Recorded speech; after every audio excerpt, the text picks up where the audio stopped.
chicos, buenas tardes. Mi nombre es Alejandra Marulanda. Yo soy pues estudiante del pregrado de la Universidad de Caldas.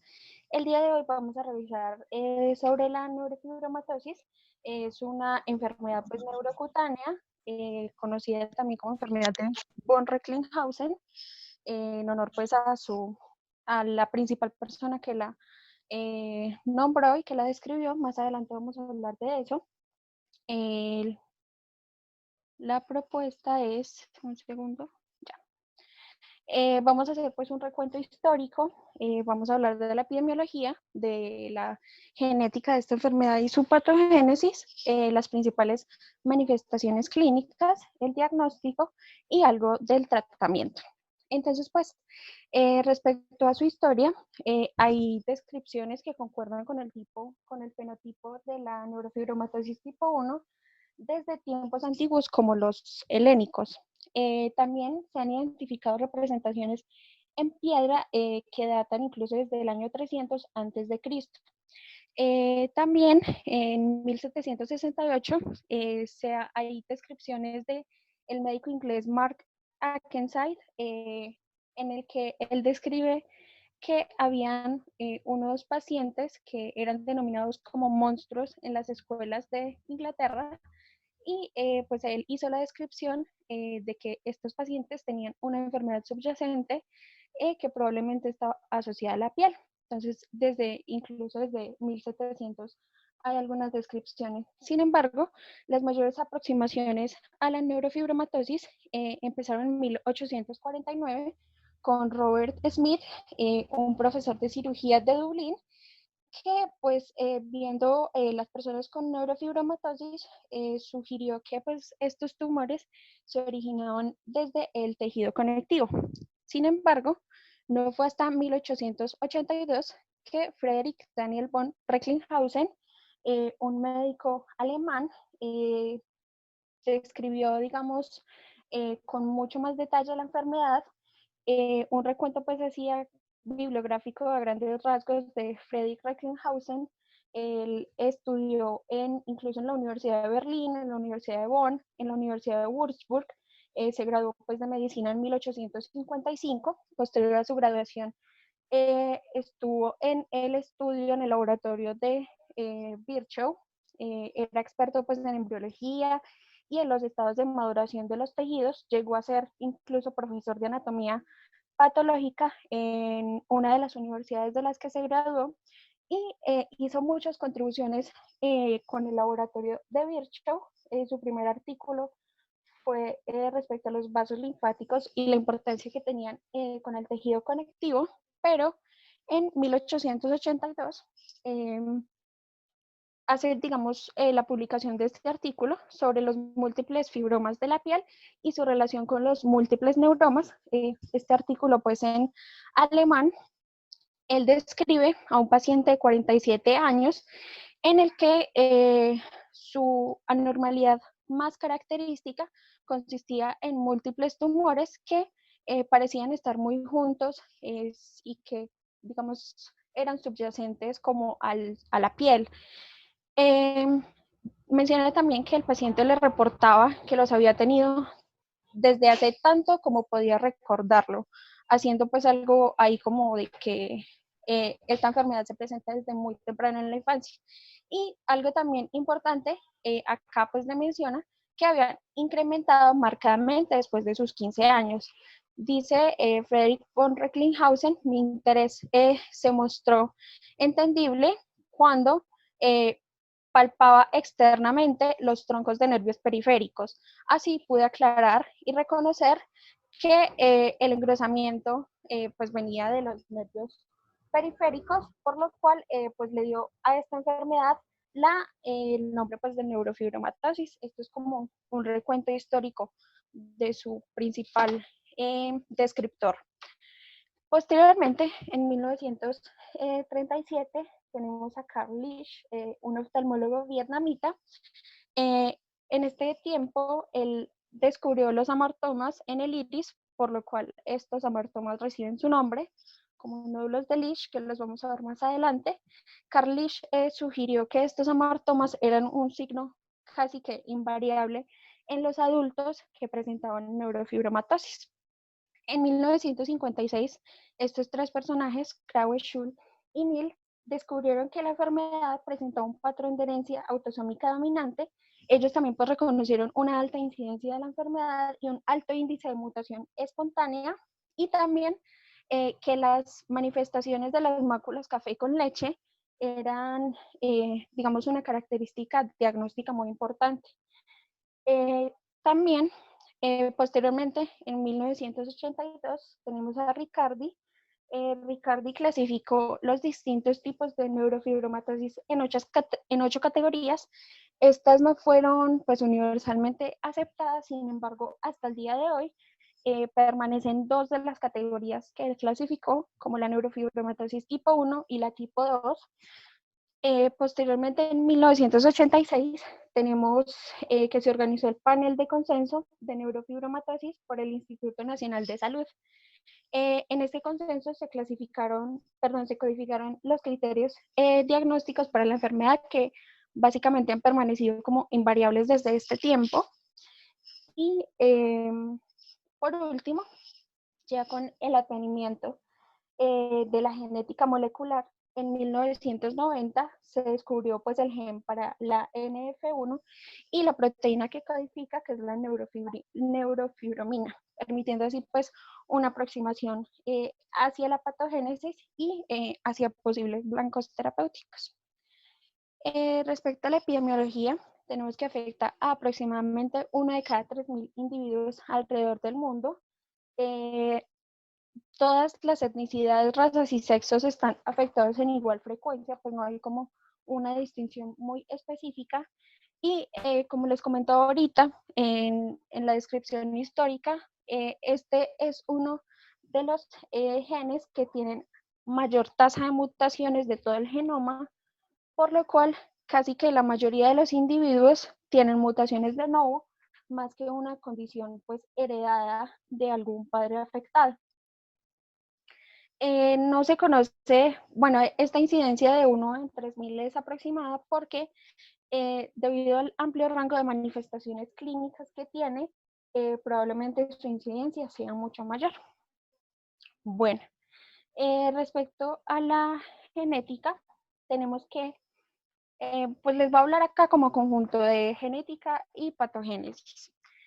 Tenemos que el gen pues, de la neurofibromatosis tipo 1 se localiza en la región pericentroamérica del brazo largo del cromosoma 17 en la banda 11, subbanda 2. Esta está formada por 60 exones entre 100 a 200 pares de bases que se extienden a lo largo de aproximadamente 282 a 300 kilobases de ADN.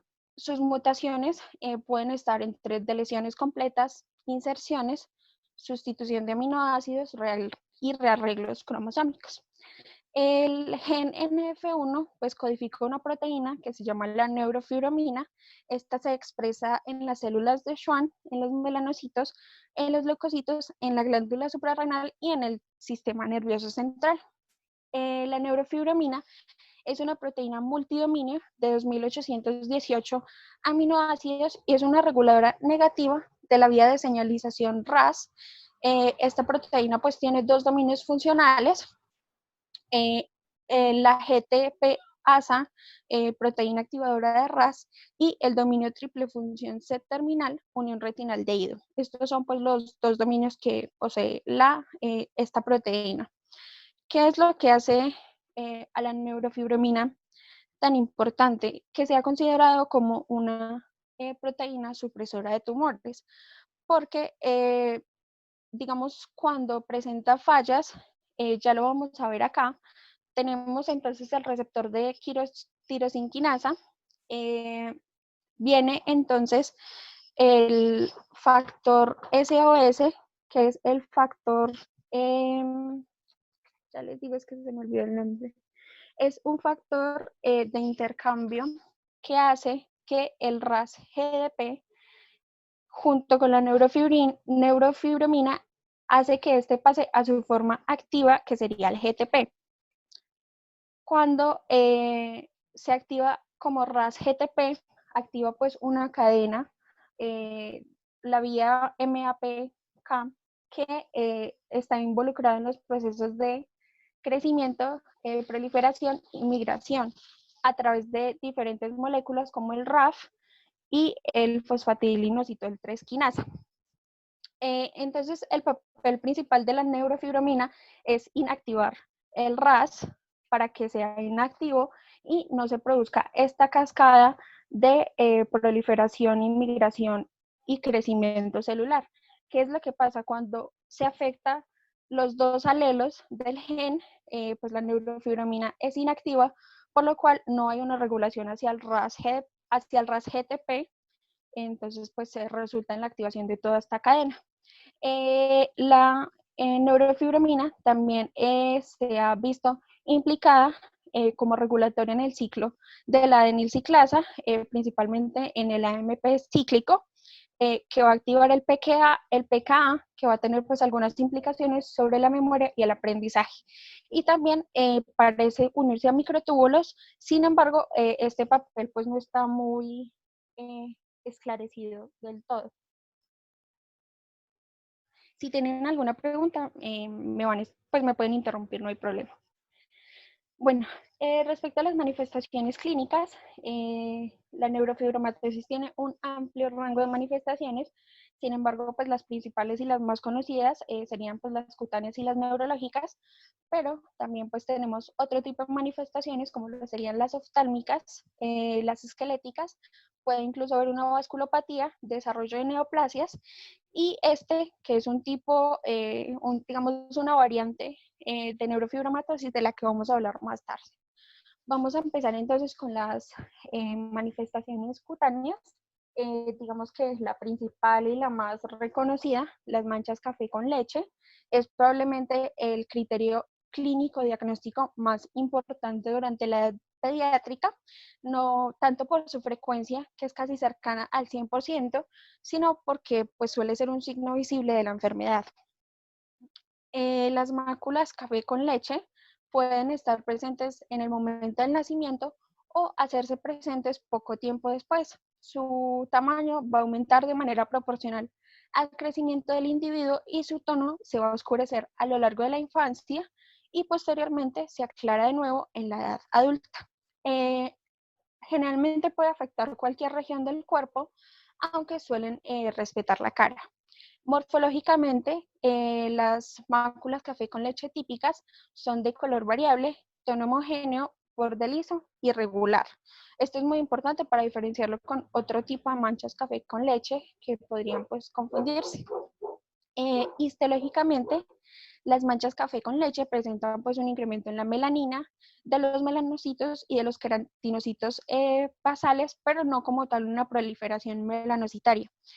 También se ha observado la presencia de macromelanosomas y una mayor concentración de melanina de los pacientes pues con neurofibromatosis. Acá entonces les presento algunas imágenes. Tenemos acá múltiples máculas, café con leche. Lo importante para diferenciarlas de otro tipo de manchas café con leche es esto, pues como ustedes pueden ver en la imagen, el tono café es muy homogéneo, no presenta pues como distintas tonalidades, son máculas con un borde liso y muy bien definido. Y para que sean pues criterio diagnóstico, que lo vamos a ver más tarde, deben ser por lo menos 6, mayor a 5 milímetros en individuos prepúberes o mayor a 15 milímetros en individuos pospúberes. Acá vemos una que incluso llega a ser de 30 milímetros. Acá tenemos otras de las manchas características. Las segundas frecuentes Aleja, manifestaciones. hay una de las cosas que podemos tener perfectamente, pues individuos sanos hasta con 3 manchas de café con leche sin que haya ningún problema con eso. Sí. Ahorita les hablo un poquito que pueden ser formas familiares, sin necesariamente Alejandra, qué desarrollar pena, ¿puedes repetir el neurofibromatosis. tamaño de las lesiones, por favor? Para que sean criterio. Más tardecito lo volvemos a ver en el diagnóstico.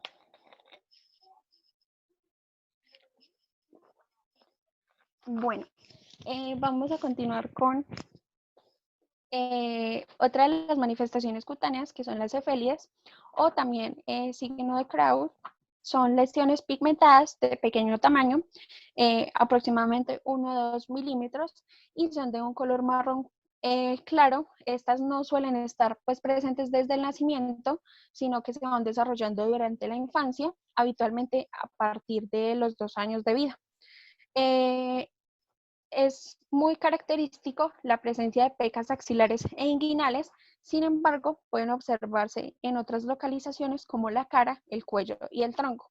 Su incidencia es muy variable, oscila más o menos entre el 21 al 93% de los pacientes, y su número, tamaño y localización es excepcionalmente variable, por lo cual, pues, digamos, no hay como tal un número de félides o un tamaño de félides o una localización para que se haga sospechosa. Únicamente que lo que la hace como que sea más fuerte para ser un criterio diagnóstico es que sean axilares o inguinales, pero el hecho de que se encuentren en otras localizaciones no descarta que se trate de una neurofibromatosis. Histológicamente son casi idénticas a las manchas café con leche, por lo cual algunos autores han sugerido que las cefalías y las máculas café con leche se incluyan en un mismo criterio diagnóstico. Entonces acá tenemos, como les decía, pues es más fuerte hacia la presencia de neurofibromatosis cuando se encuentran en cefalías axilares, pero acá podemos observar que también se encuentran pues en la región external y acá en la cara. Y acá pues vemos más cefalías asociada pues a una mancha café con leche. Esta pues es una manifestación neurocutánea. Tenemos pues los neurofibromas. Los neurofibromas son tumores benignos que derivan de la vaina de los nervios periféricos. Estas se componen de múltiples tipos de células, incluye células de Schwann, fibroblastos, células perineurales, mastocitos, axones, células endoteliales y matriz extracelular. Parece que la célula que prolifera inicialmente en este tipo de tumores es la célula de Schwann, ya que se ha sugerido que allí es donde se inactiva el gen de la NF1 en ambos alelos. Estas no suelen desarrollarse o hacerse evidentes en la primera infancia, por lo cual pueden pasar muchos años antes de que el paciente cumpla este criterio diagnóstico. Dependiendo de los autores que leamos, pueden clasificarse en varios tipos. Para esta exposición decidí clasificarla en cutáneos, subcutáneos y flexiformes. Entonces vamos a empezar a ver cada uno. Iniciamos con los neurofibromas cutáneos. Estos son los más frecuentes y suelen aparecer a partir de los 8 años y van aumentando con la edad. En la fase inicial, estos son casi imperceptibles, apenas son sobreelevados y son discretamente palpables. Es característico que tienen 2 periodos críticos de desarrollo, que son la adolescencia y el embarazo. Si vemos, se correlaciona muy bien con la descripción inicial que hizo Recklinghausen en su artículo, en el que el paciente le manifestaba que habían empezado a aumentar su crecimiento después de los 15 años. Este crecimiento ha sugerido que estos tumores pueden ser hormonodependientes e incluso se ha demostrado que poseen receptores para progesterona. Son lesiones que pueden ser sésiles, de consistencia blanda o elástica, también pueden ser pedunculados, pueden encontrarse en cualquier localización, pero tienen especial predilección por el tronco y en el caso de las mujeres adultas en la zona periareolar. Generalmente son asintomáticos o pueden producir prurito. Esto se atribuye a que son infiltrados por una gran cantidad de mastocitos, llevando pues al prurito. Y estos tienen una transformación maligna excepcional, a diferencia de los neurofibromas plexiformes que vamos a ver más adelante. Desde el punto de vista histológico, estos tumores cutáneos se han clasificado como tumores no encapsulados, caracterizados por una mezcla de células de Schwann, fibroblastos, mastocitos y células perineurales que están inmersas en un estroma de colágeno. Se han descrito dos variantes para la los neurofibromas cutáneos, que serían las máculas rojo-azuladas, y los neurofibromas pseudoatróficos. Las máculas rojo-azuladas son lesiones de aproximadamente 1 a 2 centímetros de diámetro, con un color rojo-azulado tenue, son no sobreelevadas o ligeramente abultadas y son depresibles a la palpación. Y los neurofibromas pseudoatróficos miden aproximadamente unos 5 a 10 centímetros, presentan un aspecto similar a la piel normal, pero están ligeramente deprimidos y son blandos a la palpación. Estas dos variantes parecen estar presentes en aproximadamente el 9% de los pacientes. Entonces acá vemos algunas manchas café con leche y acá es casi perceptible la presencia de dos neurofibromas. Acá tenemos ya un poquito más desarrollado en una mujer la presencia pues de múltiples neurofibromas. Podemos, digamos, ver este que es un neurofibroma pedunculado, acá unas formas sésiles y por acá estas, y la asociación con las cefélides de fondo. Acá tenemos otros, vemos pues múltiples tipos, vemos estos acá que parecen ser pedunculados y estos pues más sésiles.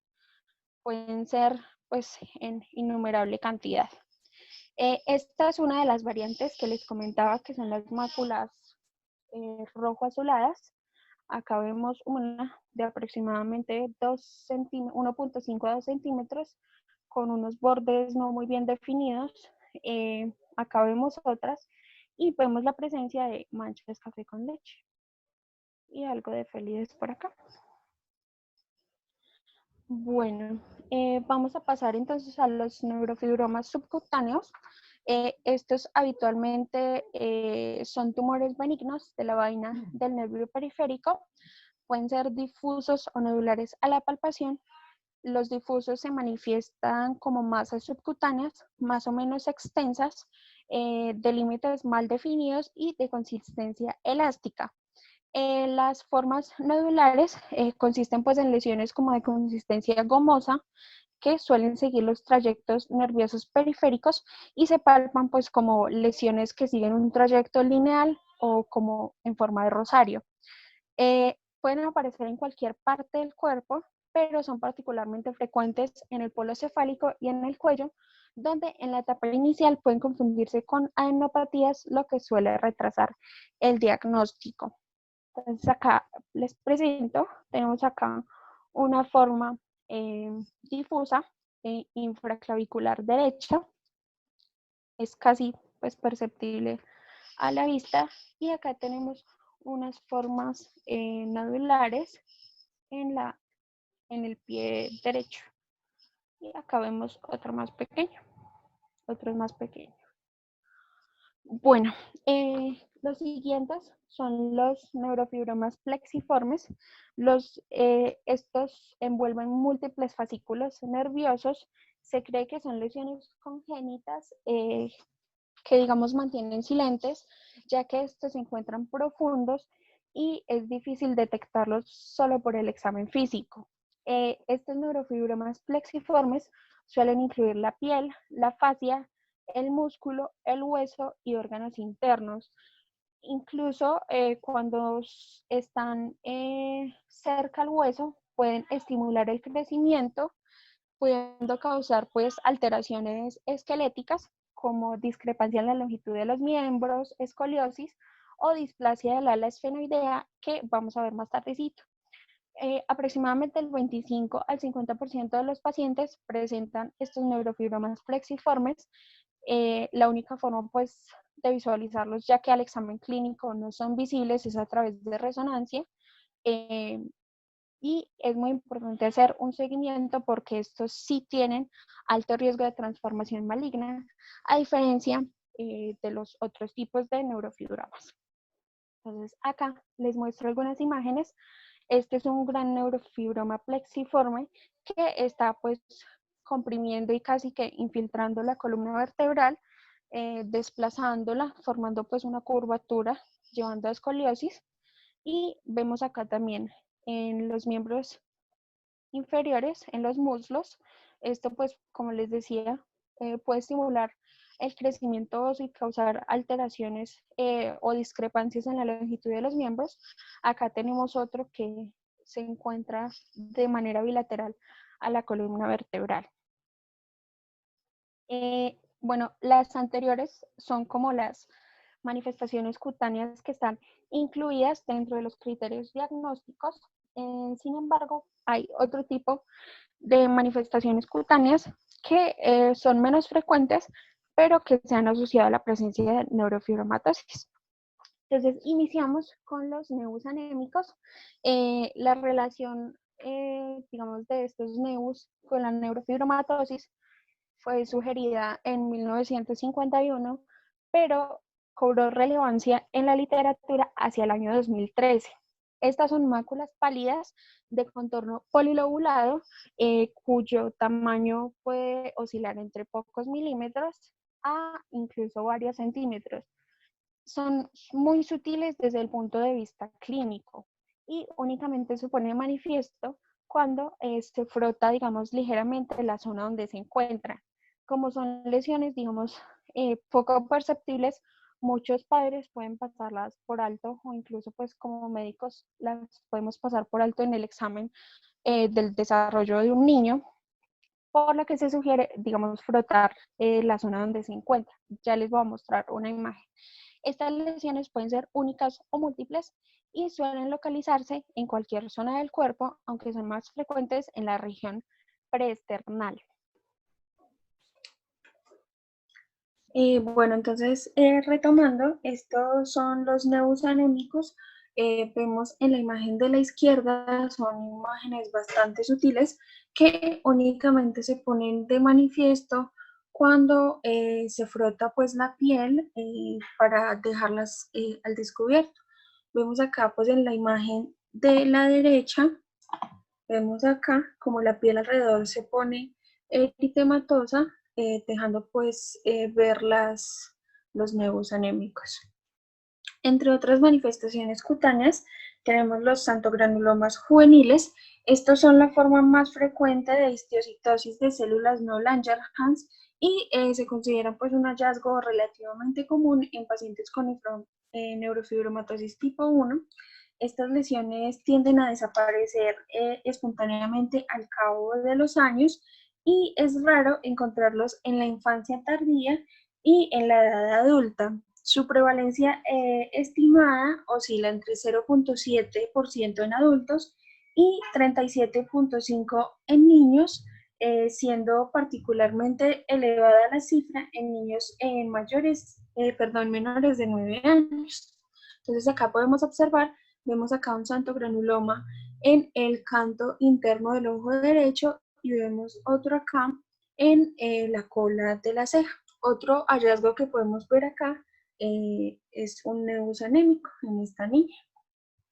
Bueno, otra de las manifestaciones cutáneas que se ha asociado son los tumores glómicos. Esta asociación se sospechaba desde 1938, pero su relación fue establecida definitivamente en el 2009, cuando se demostró que había una inactivación bialélica en el gen NF1 en las células del glomus.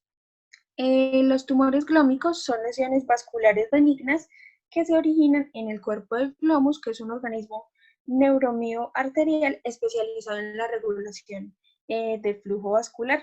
Estas lesiones suelen localizarse en zonas sacrales, particularmente en la región subungueal, y se caracterizan por producir un dolor paroxístico a la presión y con los cambios de temperatura, sobre todo con el frío.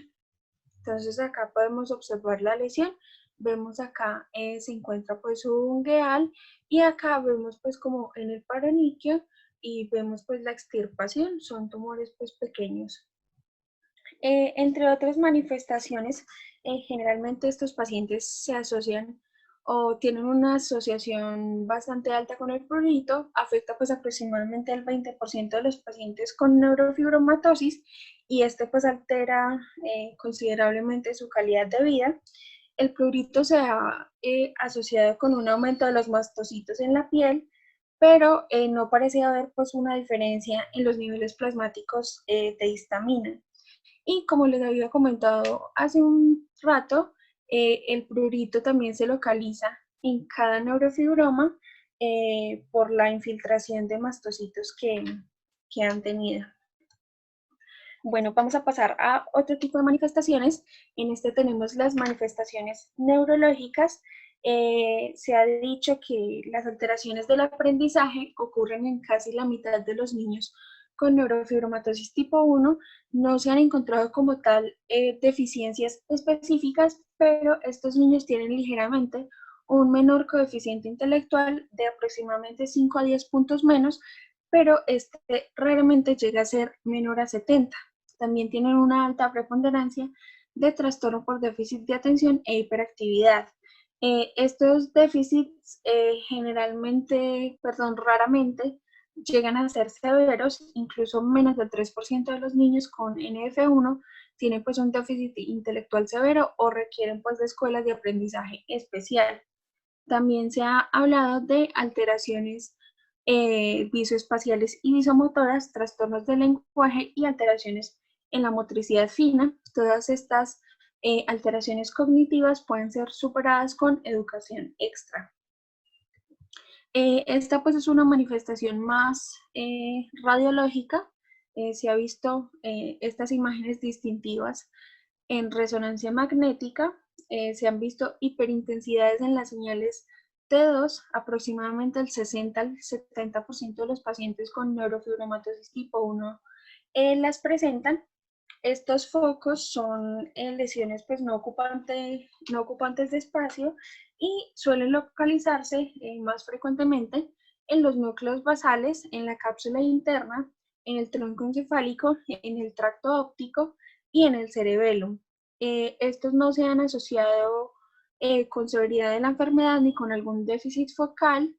Sin embargo, hay algunos estudios que han interrogado si la presencia de estos objetos podría estar relacionada con las alteraciones cognitivas y del aprendizaje, pero pues es algo que aún no se ha descubierto.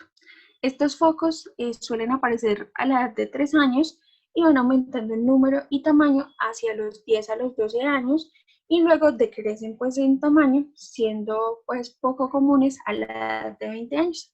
Entonces acá tenemos algunos de estos objetos no identificados, de estas hiperintensidades. Tenemos acá uno en el cuerno frontal del ventrículo lateral, tenemos otro acá hacia la región de los núcleos basales, otro acá más como hacia la cápsula interna, y vemos estos hacia los cuernos posteriores occipitales de los ventrículos laterales. Vemos otro acá rodeando como el cuarto ventrículo. Las siguientes manifestaciones de las que vamos a hablar son una, las neurooftalmológicas. Tenemos el glioma de la vía óptica. Este representa el tumor central más frecuente en pacientes con neurofibromatosis tipo 1, afectando aproximadamente al 15 al 20% de los pacientes.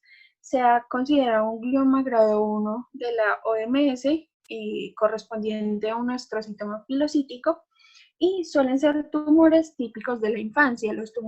Estos tumores van a tener una edad promedio de presentación de 4.2 años y pueden aparecer en cualquier segmento de la vía óptica. Pero los sitios más frecuentes afectados generalmente son el nervio óptico, el quiasma y el hipotálamo.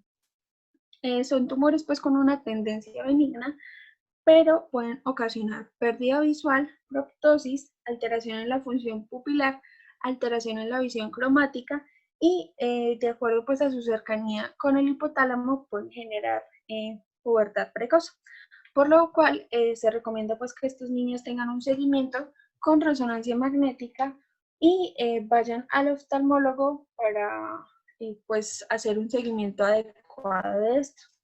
El manejo de estos tumores generalmente ha sido radioterapia o quimioterapia o cirugía. Sin embargo, la radioterapia pues ha estado un poquito relegada por sus efectos adversos, por lo cual se ha preferido la quimioterapia. Hay estudios que muestran que la combinación de carboplatino y vincristina han mostrado buenos resultados con disminución de la masa tumoral, y la cirugía se ha reservado para lesiones únicas intraorbitarias que han provocado pues la pérdida de la visión o para prevenir que las lesiones se extiendan hacia el quiasma óptico. Entonces acá podemos observar, tenemos una lesión tumoral afectando el hemiquiasma izquierdo y vemos otra acá más localizada hacia el nervio óptico. La siguiente manifestación oftalmológica son los nódulos de Lisch, en honor pues a Carl Lisch, que fue el primero que los describió. Estos son pequeños nódulos hiperpigmentados en forma de domo. Estos son un hallazgo común, aproximadamente 15 al 20% de los pacientes hacia los 6 años lo presenta, siendo un 95%, estando por 95% presente en los adultos. Estas lesiones corresponden a amartomas del iris y son un punto cardinal en el diagnóstico de la neurofibromatosis. Vamos a ver más adelante que se encuentra pues en uno de los criterios diagnósticos. Estos son de color amarillo o marrón de aproximadamente 2 milímetros y son visibles pues a simple vista. Sin embargo, en la evaluación clínica deben ser vistos con lámpara de hendidura, ya que podrían confundirse con nevus del iris. La principal diferencia es que los nevus del iris van a ser lesiones planas. Como vemos acá en estas imágenes, se alcanza pues como a ver la arquitectura tridimensional que tienen los nódulos de Lisch, o sea, podemos observar como toda la esfera, mientras que si visualizamos un nevus del iris, este va a ser completamente plano, por lo cual esta es la principal diferencia que van a tener. Estos nódulos de Lisch no van a comprometer la visión ni van a tener potencial neoplásico. Eso pues es algo importante para tener en cuenta. Bueno, vamos a pasar a las manifestaciones esqueléticas. Tenemos pues estos tipos de lesiones. Vamos a poder tener escoliosis, pseudoartrosis, displasia del ala esfenoide, talla baja y osteopenia, osteoporosis.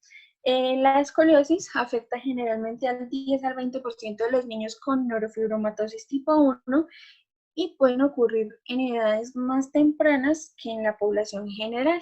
La escoliosis generalmente puede ocurrir como anomalía única, ósea, o puede ser también secundaria a la presencia de un neurofibroma plexiforme, como veíamos en las imágenes del neurofibroma que estaban rodeando la columna vertebral y producían una gran angulación de la columna.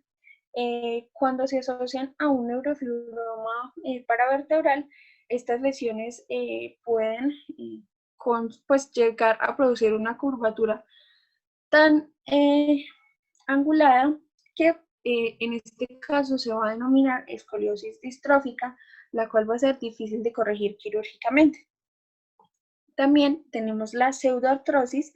Lo que sucede con la pseudoartrosis es que hay un adelgazamiento en la cortical de los huesos largos, principalmente en los de la tibia, y van a producir una curvatura angular anterolateral, pudiendo llevar a fracturas patológicas, posterior con remodelado óseo incompleto y una formación de una falsa articulación, pues llevando a pseudoartrosis. Vemos acá entonces la curvatura de la tibia y acá el remodelado óseo incompleto.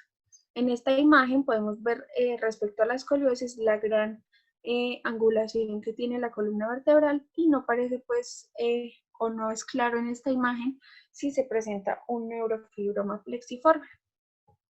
Otra de las manifestaciones esqueléticas frecuentes es la displasia del ala esfenoide. Esta, al igual que la escoliosis, se puede presentar como un defecto óseo único o secundario a un neurofibroma plexiforme subyacente. En esta displasia, generalmente los pacientes, es muy importante en la evaluación clínica tener en cuenta que se pueden presentar con proptosis y con asimetría facial unilateral. Vemos acá, tenemos este paciente con una gran asimetría y una gran proptosis en su ojo izquierdo, y esta es una imagen prequirúrgica, y vemos acá una posquirúrgica con algo de disminución de la proptosis. Estos pacientes también suelen tener talla baja. Aproximadamente el 13% de los pacientes están con 2 desviaciones estándar por debajo del promedio en comparación pues, con sus contrapartes. Otro hallazgo común es la macrocefalia. Suelen tener aproximadamente el 24% de los pacientes suelen estar 2 desviaciones estándar por encima del promedio. Y otro hallazgo pues, esquelético que todavía no está muy bien estudiado, pero se ha encontrado, es la presencia de osteopenia generalizada y de osteoporosis. Suelen ser pues, hallazgos mucho más tempranos que en la población general, y pues por esto se ha recomendado que el screening para osteoporosis suele iniciarse hacia los 40 años y se repitan según el nivel de pérdida ósea que se encuentra. Bueno, respecto a la vasculopatía, tenemos que estos pacientes generalmente van a tener vasculopatía inducida por estenosis arterial, por oclusión, por aneurisma, por pseudoaneurisma o por formación de fístulas arteriovenosas. No se conoce muy bien por qué sucede, pero parece que la explicación a estas anomalías se presenta por la misma alteración del gen de la neurofibromatosis 1, que va a promover la proliferación y el crecimiento de las células endoteliales. Estos pacientes tienen una prevalencia de hipertensión mucho mayor en comparación pues, con la población general, y se puede desarrollar a cualquier edad. En la mayoría de los casos pues se ha dicho entre comillas que es esencial, pero también puede resultar de manera secundaria a estenosis de la arteria renal o a un feocromocitoma, por lo cual es importante en cada visita clínica hacer una evaluación de la presión arterial. Y pues estos pacientes también suelen estar en un riesgo aumentado de enfermedad pues moya-moya secundaria a radiación si fueron manejados pues por un glioma de la vía óptica.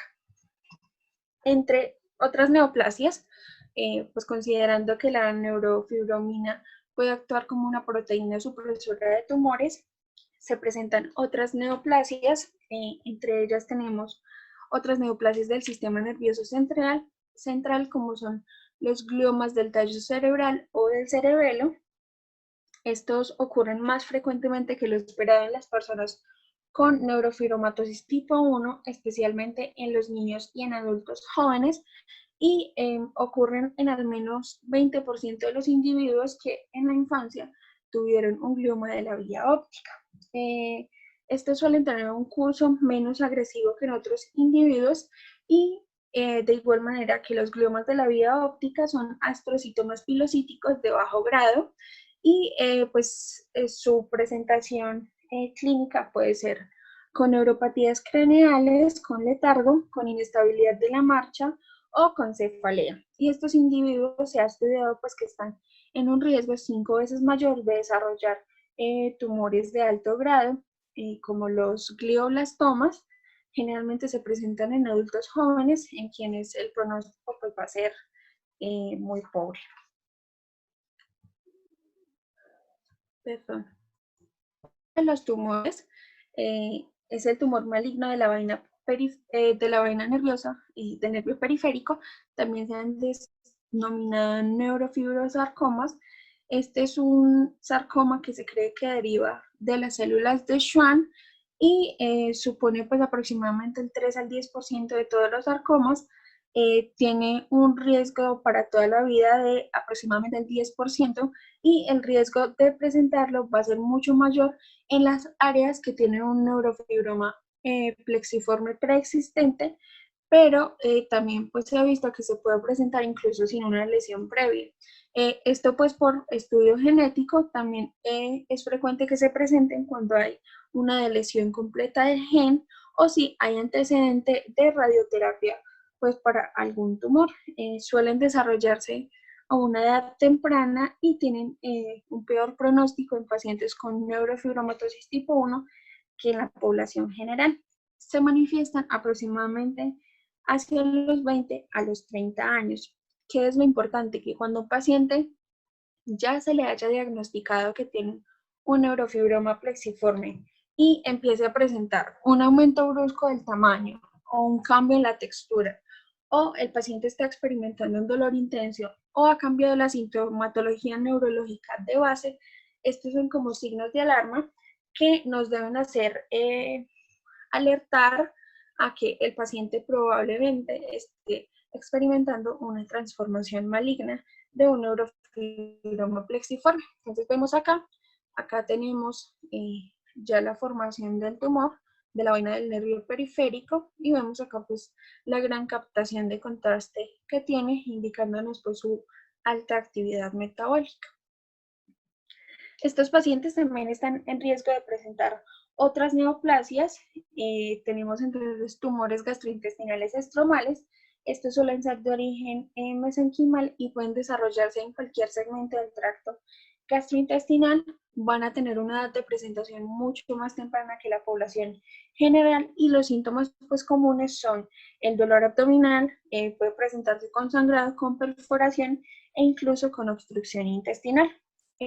También las mujeres con neurofibromatosis tipo 1 tienen un aumento de 5 veces el riesgo de presentar cáncer de seno y incluso con un aumento de la mortalidad, por lo cual algunos autores han sugerido la mamografía temprana entre los 30 a los 49 años y pues el manejo no va a diferir mucho del que se hace en la población general. Respecto a la leucemia, tienen un aumento de 7 veces el riesgo de presentar leucemia mieloide, sin embargo son tumores raros, incluso para este tipo de población, pero sí se encuentran en un riesgo aumentado de presentarla. Respecto al feocromocitoma, este va a aumentar en 0.1 a 5.7% su presentación en personas con neurofibromatosis tipo 1, sin embargo, pues siguen siendo tumores raros y van a tener una edad similar de inicio hacia la cuarta década de la vida.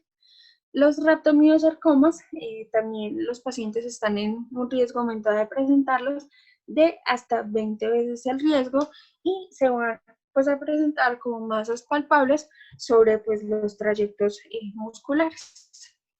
Acá entonces tenemos una imagen resumen de las presentaciones clínicas habituales y el tiempo o el tiempo del ciclo vital en el que suelen presentarse.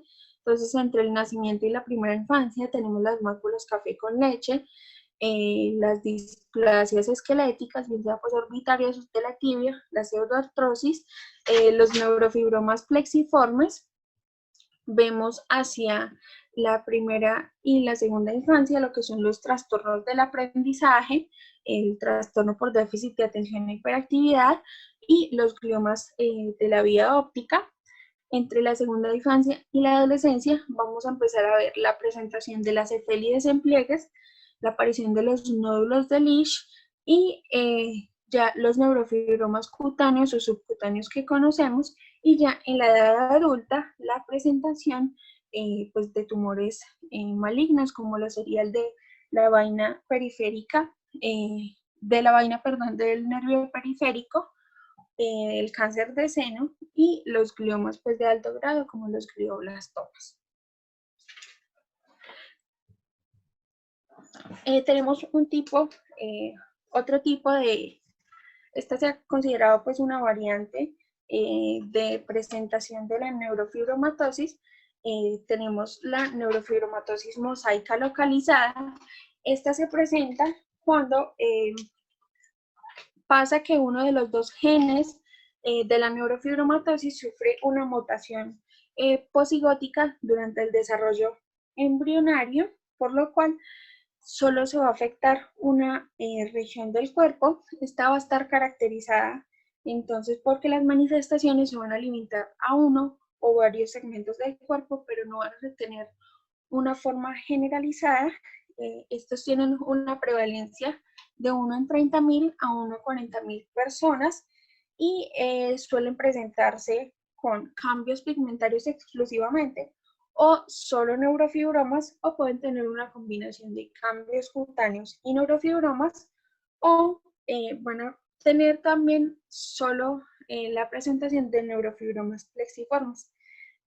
Algunas de estas manifestaciones los padres suelen pasarlas por alto, ya que consideran que son las manchas del nacimiento, entonces no le dan como la importancia clínica que tiene, y el desarrollo de las lesiones va a seguir pues el mismo curso cronológico que las de la forma sistémica de la enfermedad. Entonces vemos acá, presentamos esta hiperpigmentación de base con algunos cefélides y acá una mancha de café con leche solo en este segmento de la espalda. Vemos acá también una mancha, una hiperpigmentación de base con unas manchas café con leche en el tórax derecho, y acá la presentación de algunos neurofibromas. Respecto al diagnóstico, en 1987 por el Instituto Nacional de Salud fueron establecidos estos 7 criterios.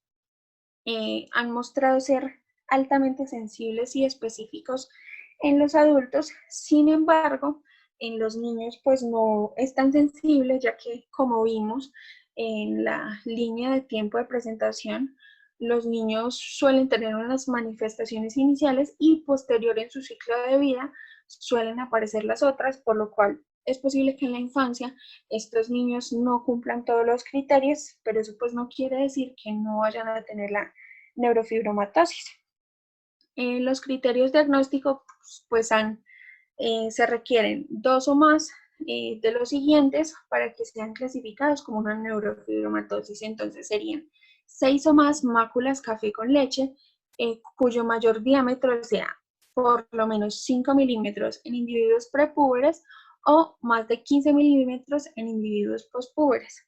El segundo criterio es la presencia de 2 o más neurofibromas de cualquier tipo o la presencia de un neurofibroma plexiforme.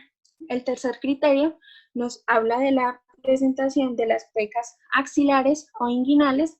El cuarto criterio, la presencia de un glioma de la vía óptica. En el quinto criterio nos habla de que existan 2 o más nódulos de Lesch. En la sexta, que se presente pues una lesión ósea distintiva, como sería la displasia del ala esfenoide o la pseudoartrosis. Y en el séptimo criterio, que se presente un familiar con diagnóstico de neurofibromatosis tipo 1, de acuerdo pues a estos anteriores criterios.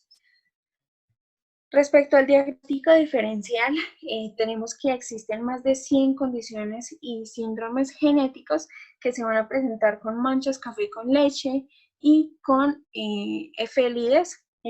Sin embargo, pues son pocas las que podrían confundirse con neurofibromatosis tipo 1, y principalmente la diferencia debe hacerse con otro tipo de rasopatías en las que también se ve alterada la vía de la RAS por activación de este. Entonces tenemos entre los síndromes con los que debería hacerse diagnóstico diferencial el síndrome de Noonan con múltiples léntigos, el síndrome de Legge, el síndrome de McCune-Albright y las manchas café con leche familiares. Entonces vamos a iniciar. Tenemos el síndrome de McCune-Albright. Este es una condición genética rara que tiene una prevalencia de 1 en 100.000 a 1 en 1.000.000. Es una condición no heredada que resulta de una mutación en el gen GNAS durante el desarrollo embrionario posigótico que va a resultar en un mosaicismo. Estos pacientes se van a presentar con manchas café con leche desde el nacimiento o poco después de este, van a presentar bordes irregulares, como vemos acá, a diferencia de las manchas café con leche que tienen unos bordes lisos irregulares. Y lo que sucede es que estas manchas café con leche del síndrome de McCune-Albright se van a presentar de manera unilateral siguiendo las líneas de Blaschko y no van a sobrepasar la línea media. Vemos acá también, son irregulares. Vemos cómo se extiende toda esta mancha café con leche de manera unilateral. Esto pues no es frecuente que se visualice en una neurofibromatosis tipo 1, en la cual pues las manchas café con leche van a estar disgregadas y van a tener unos bordes lisos y regulares. Tenemos el síndrome de Noonan con múltiples léntigos, también se ha denominado como síndrome Leopard, también es una razopatía autosómica dominante en las que se van a presentar manchas café con leche, pero estas van a ser de un color marrón oscuro y van a estar agrupadas con múltiples léntigos que se caracterizan por tener también bordes irregulares, un tamaño menor a 5 milímetros y van a tener una coloración heterogénea con diferentes tonalidades de marrón y negro. Estos también pueden presentar unas manifestaciones faciales características como van a ser el hipertelorismo o un puente nasal aplanado, van a tener tosis, van a tener orejas de implantación baja y pueden tener un cuello corto y ancho con piel redundante. Entonces vemos acá la presencia de una mancha café con leche, de igual manera de bordes irregulares y suelen estar asociados con múltiples léntigos que como vemos son de un color marrón oscuro. Esto pues no es frecuente en la neurofibromatosis en las que las manchas suelen tener una coloración clara. Vemos acá la presencia de múltiples léntigos. El otro síndrome del que debemos hacer diagnóstico diferencial es el síndrome de Legius. Este también es un síndrome autosómico dominante que se va a presentar con múltiples manchas café con leche, con efélides axilares, con macrocefalia y en algunos casos pueden presentarse incluso las manifestaciones faciales del síndrome de Noonan, de hipertelorismo, puente nasal aplanado.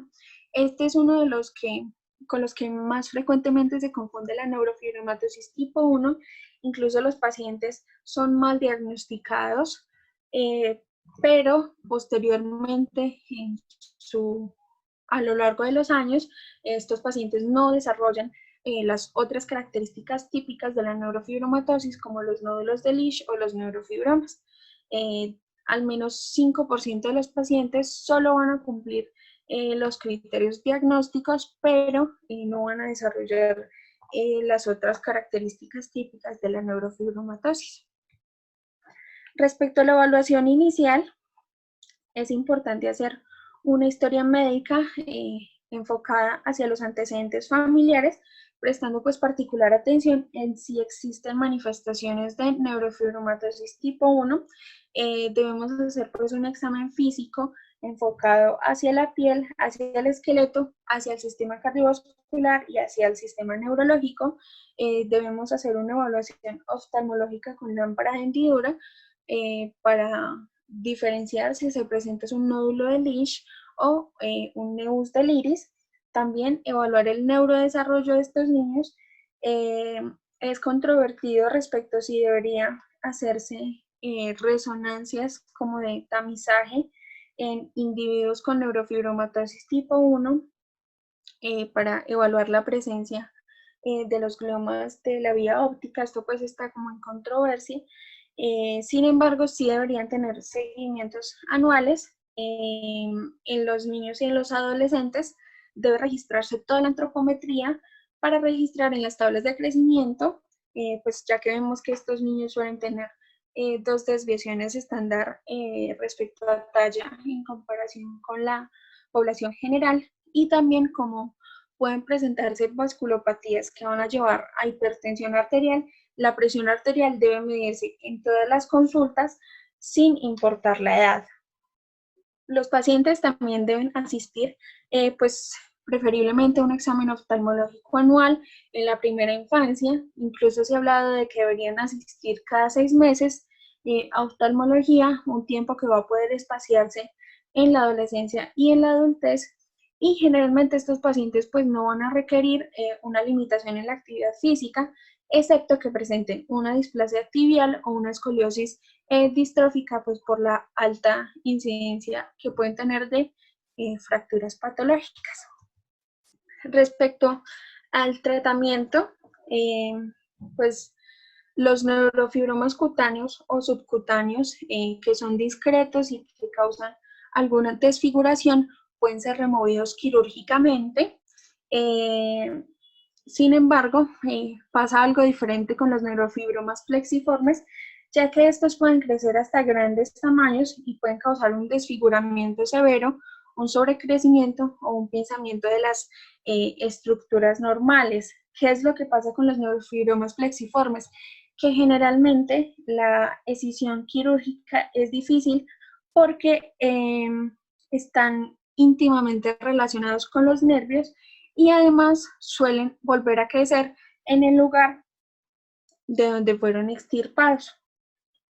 También se ha hablado de algunos tratamientos experimentales. Uno de estos agentes es el sirolimus, el cual su diana es el emetor.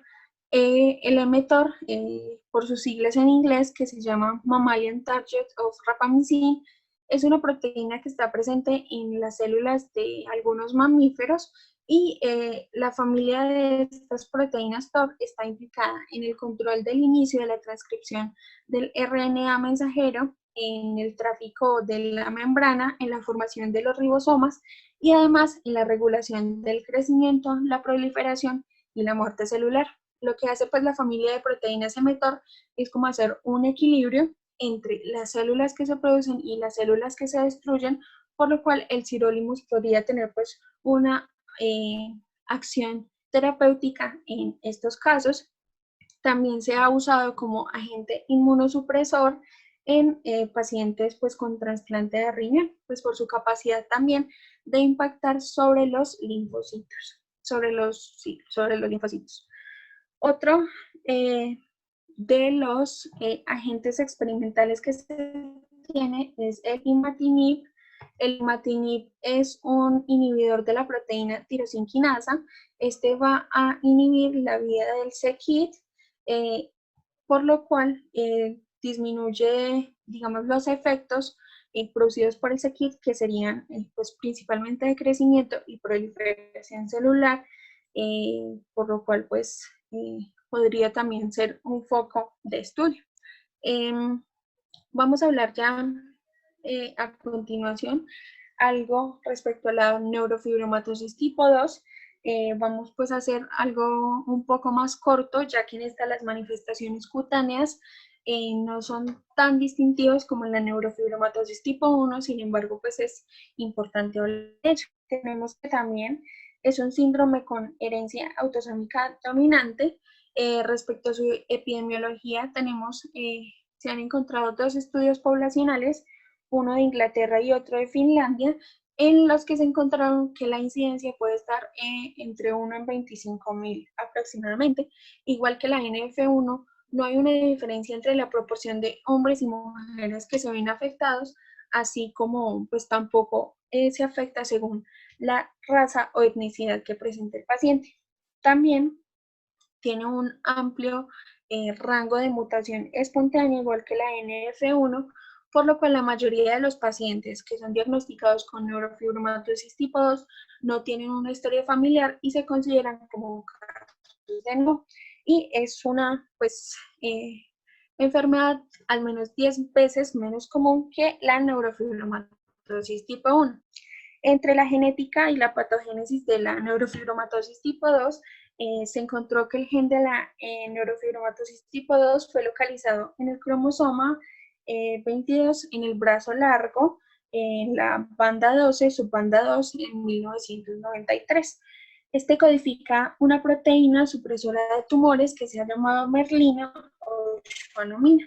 Esta proteína regula negativamente la producción de células de Schwann, por lo que su deficiencia va a provocar sobreproducción, sobre todo cuando hay inactivación de ambos alelos.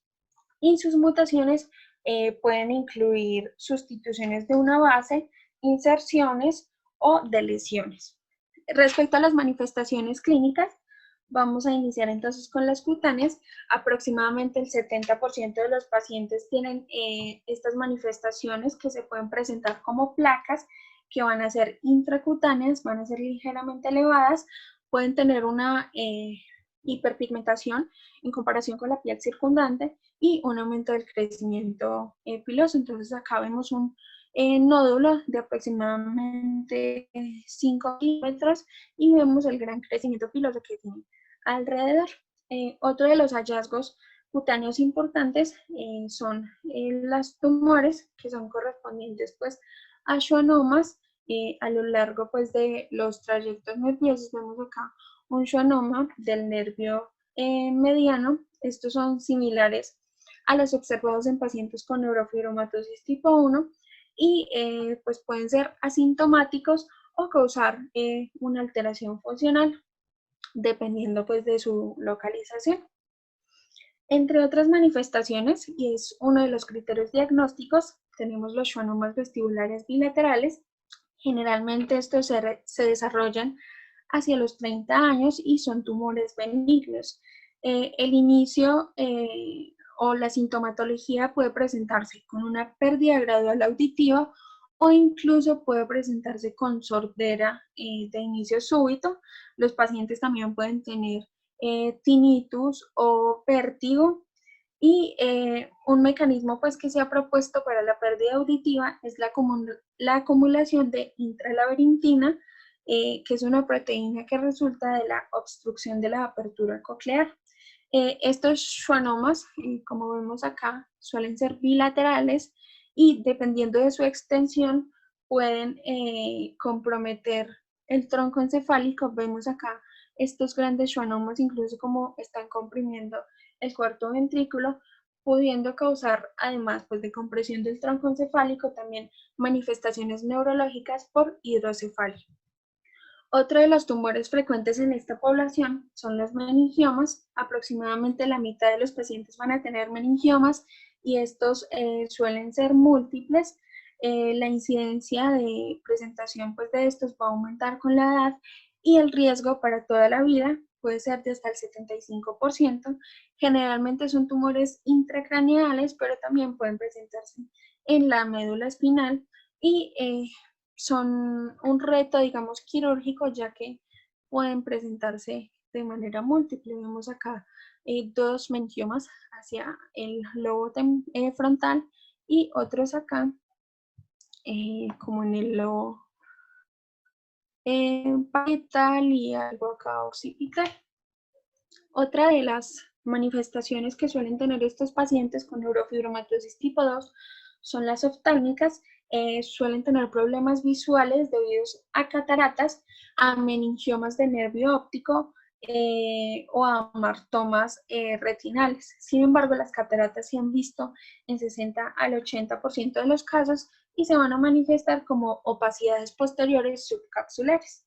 De igual manera que la neurofibromatosis tipo 1 tiene unos criterios diagnósticos que serían estos: la presencia de schwannomas vestibulares bilaterales o la presencia de una historia familiar de neurofibromatosis más o un schwannoma vestibular unilateral o la presencia de cualquiera de los dos. Pueden ser o un meningioma, un glioma, o un neurofibroma, o un schwannoma, o la presencia de un schwannoma vestibular unilateral más alguno de los siguientes, o que se presente pues este criterio diagnóstico.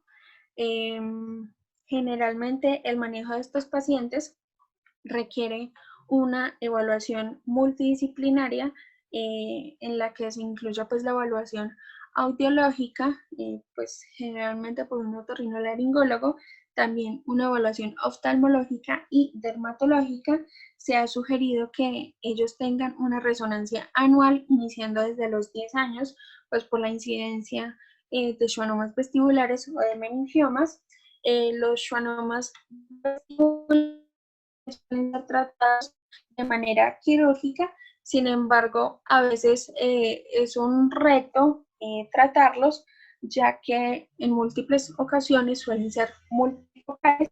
Y también otro compromiso importante es que los schwannomas a veces pueden extenderse hacia las fibras del nervio facial, lo que sería pues un riesgo quirúrgico si llega a comprometerse alguna de las fibras.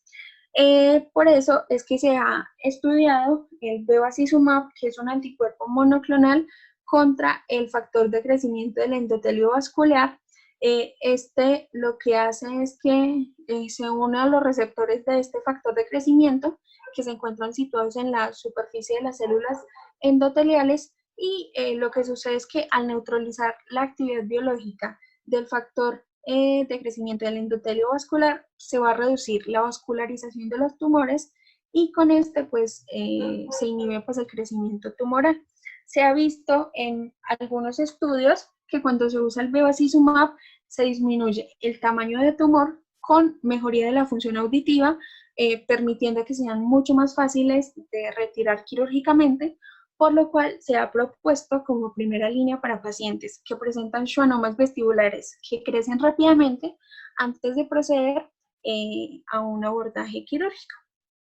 Bueno, eso era pues lo que tenían para el día de hoy. Acá les dejo la bibliografía y si tienen pues alguna pregunta, acá estaré para responderles. Muchas gracias.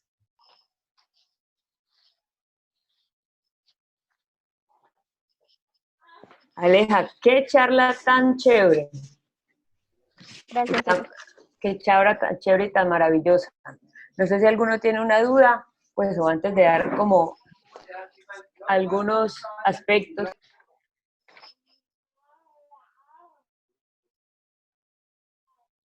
Hay unas cosas que voy a como a precisar para tener en cuenta, que es como pues lo que tenemos que llevarnos claro. Entonces, del síndrome neurocutáneo vimos que sobre todo la neurofibromatosis tipo 1 es la que más características clínicas, sobre todo cutáneas, van a tener y son las más importantes. ¿Qué es lo más importante ahí de la piel? Saber el orden de aparición de las lesiones. Entonces, en los primeros 2 años es donde vamos a ver las manchas café con leche, que eso es lo que ustedes tienen que darles el primer signo de alarma. De los criterios que nos dio Alejandra, con 2 criterios que el paciente cumpla, pues ya tiene neurofibromatosis. Y estos pacientes con manchas café con leche, que aunque sea el único criterio que tiene, hay que seguirlos a lo largo del tiempo, por lo menos hasta la adolescencia y adultez, que ya no tenga lesiones. Entonces, bueno, lo primero que van a aparecer, manchas café con leche, sobre todo en los primeros 2 años de vida. Después, ¿qué van a aparecer? En los 2 a 6 años empiezan a aparecer las pecas axilares o las pecas inguinales. Entonces, un paciente con manchas café con leche, con pecas axilares o inguinales, ya lleva 2 criterios, entonces tenemos que buscarle el resto de cosas. También durante esa edad, de los 2 a 6 años, aparecen los nódulos de Lisch. A veces son fáciles de ver simplemente, a veces no. Y posteriormente, miren, vean que uno siempre dice neurofibromatosis, ¡ay, neurofibromas! Esos son los últimos que van a aparecer. Entonces, vamos, máculas café con leche o manchas café con leche en los primeros 2 años de vida. Luego siguen pecas inguinales. Entonces, acuérdense que Alejandra nos decía algo así como que hay autores que piensan que se trata como del mismo proceso porque solo es un aumento del pigmento. Entonces, pecas inguinales o axilares. Luego, nódulos de Lisch. Luego vienen a aparecer los neuromas plexiformes desde los 2 hasta los 10 años más o menos. Y entre más temprano aparezcan los neuromas plexiformes, esos que tienen más tiempo de evolución son los que más riesgo van a tener en la adolescencia de volverse malignos. Y ya en la adolescencia y en la adultez es donde vamos a ver los neurofibromas subcutáneos y los neurofibromas cutáneos. Es decir, tanto las pápulas como los nódulos que van a ir aumentando tanto en número como en tamaño. Entonces, esa es como la orientación para que ni nosotros no confiemos, ni los papás tampoco, porque generalmente van a llegar y, ¡ay, tiene manchas café con leche!, que es lo que todo el mundo piensa, y el niño tiene 5 años o 4 años, no tiene nada más. tranquila que no tiene neurofibromatosis, no, porque es que las pecas inguinales, 2, 6 años. Entonces, manchas café con leche, pecas inguinales, luego vamos a los ojos, nódulos de Leach, neurofibromas plexiformes son los primeros, antes y luego ya en la adolescencia los subcutáneos y cutáneos. Entonces, esto es como lo que nosotros vamos a poder ver al examen clínico, ¿cierto? Pero no olvidar que entonces la pseudoartrosis y la displasia de los fenoides también es desde pequeños, entonces si tiene manchas, solo manchas café con leche, y tiene el único criterio que tiene son las manchas café con leche, entonces, ojo, vamos a mandarlo a neuro, a oftalmo, para que mire a ver si tiene displasia, y ustedes saben el examen clínico, pues displasia del esfenoide, displasia de la tibia, que son las más comunes, y los gliomas de la vía óptica, que pueden estar desde muy pequeños, desde lactantes, hasta más o menos también los 6 años, así solo vean las manchas café con leche, porque los otros necesitan exámenes. Durante el crecimiento, entonces durante esa primera infancia, problemas de aprendizaje, retraso del habla, ya cuando van apareciendo de 2 a 10 años que aparecen los neurofibromas plexiformes, vienen ya los niños con problemas de aprendizaje, escoliosis, otro tipo de gliomas, y ya cuando aparece pues la enfermedad bien florida, que es lo que todos conocemos como los neurofibromas cutáneos y subcutáneos, ya pues ya el paciente hace rato tiene varios de los diagnósticos.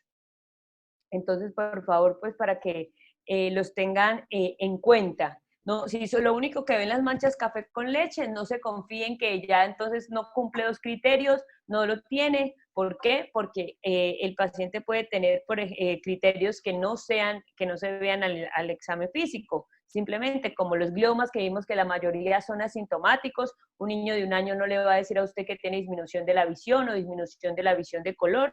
Entonces, para tenerlo muy en cuenta, ¿quiénes los deben ver? Dermatología, neurología, genética siempre, y además oftalmología. Esas 4 especialidades son los que lo deben seguir pues a los pacientes y en cualquier momento ustedes detectarlos, porque tuvimos una vez un paciente que iba por una verruga en una mano y resulta que el examen físico tenía neurofibromas, tenía las pecas inguinales y axilares, tenía nódulos de Leach, y resulta que pues él nunca le prestó atención y la mamá tenía también criterios de neurofibromatosis tipo 1, y ya el niño tenía como 15 años y la mamá unos 50.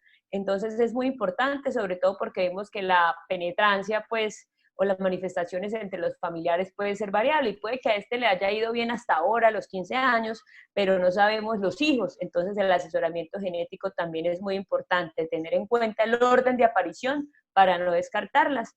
Y pues nuevamente muchas gracias por venir, esperamos que sigan pues asistiendo a las charlas que van a ver. Esta semana por parte de Socolderma van a haber unas charlas de dermatología pediátrica muy buenas, por si quieren asistir, y pues seguiremos nosotros publicando el horario. Ya el viernes tenemos otras charlas también del semillero.